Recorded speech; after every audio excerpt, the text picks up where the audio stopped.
پیارے دوستو، ہمارے آج کا واقعہ ہے بادشاہ اور بیوقوف کی کہانی کا۔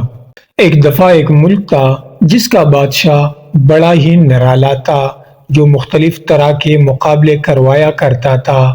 ایک مرتبہ بادشاہ نے اعلان کر دیا کہ پورے ملک میں دیکھو سب سے بڑا بیوقوف کون ہے، اس کو میں خاص تحفے سے نوازوں گا۔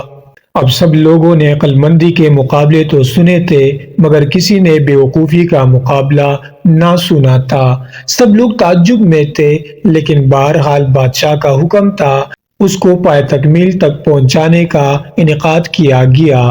مقابلے میں عجیب عجیب بیوقوف آتے تھے، اپنے کرتب دکھاتے، اپنی باتیں بتاتے اور وزیر ان کا ٹیسٹ لیتے تھے۔ پھر ٹیسٹ کرتے کرتے آخر کار انہیں ایک بندہ ایسا ملا جس سے بڑا بیوقوف پورے ملک میں نہیں تھا۔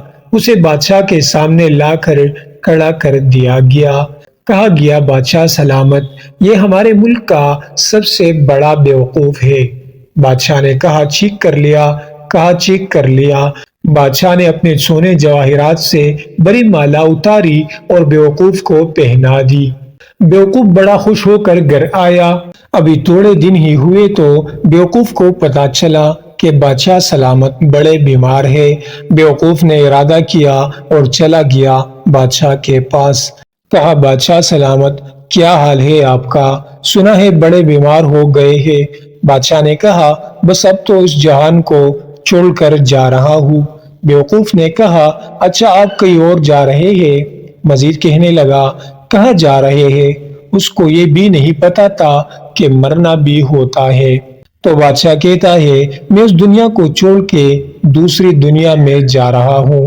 بیوقوف نے کہا، اچھا تو بادشاہ سلامت یہ بتائیے کہ ادھر میں دیکھتا ہوں آپ کا بہت بڑا محل ہے، جدھر جا رہے ہیں ادھر مکان بنا لیا ہے؟ تو بادشاہ کہتا ہے، نہیں، ادھر تو میں نے جھونپڑی بھی نہیں بنائی۔ بیوقوف نے کہا، اچھا بادشاہ سلامت، میں دیکھتا ہوں آپ کے پاس بہت پیسے ہے، بڑا مال ہے، آپ تو بانٹتے بھی سونا ہی ہے، سونے کے جواہرات کے ڈھیر لگے ہوئے ہیں، آپ کے پاس جدھر جا رہے ہیں ادھر پیسے بھجوا دیے۔ بادشاہ کہتا ہے، میں نے تو وہاں پوٹی کوڑی بھی نہیں بھجوائی ہے۔ پھر اس بیوقوف نے کہا، اچھا بادشاہ سلامت، میں دیکھ رہا ہوں آپ کے آس پاس بڑے خادم، خادمائے، کنیز اور غلام ہیں، ہر طرف آپ کے خدمتگار ہیں، جدھر جا رہے ہیں ادھر کچھ غلام، کنیز، خادمہ بھجوائے نہیں؟ بادشاہ کہتا ہے، ادھر تو کوئی خادم نہیں ہوگا۔ اس بیوقوف نے وہ مالا اتاری اور بادشاہ کے گلے میں پہنا دی۔ کہا، حضور، پر مجھ سے بڑے بیوقوف تو آپ ہوئے نا، آپ کو پتا ہے آپ کہیں اور جا رہے ہیں، آپ کو پتا ہے اس دنیا سے آپ کسی اور دنیا میں جا رہے ہیں، نہ گھر بنایا، نہ پیسے بھجوائے، نہ خادم بھجوائے، آخر کرو گے تو کیا کرو گے؟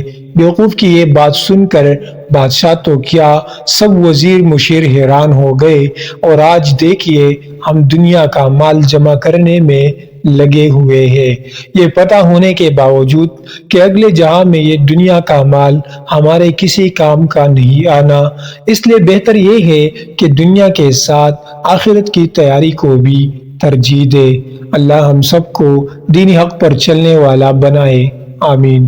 پیارے دوستو، مزید اسلامک واقعات اور قصص الانبیاء کے لیے چینل کو ضرور سبسکرائب کریں۔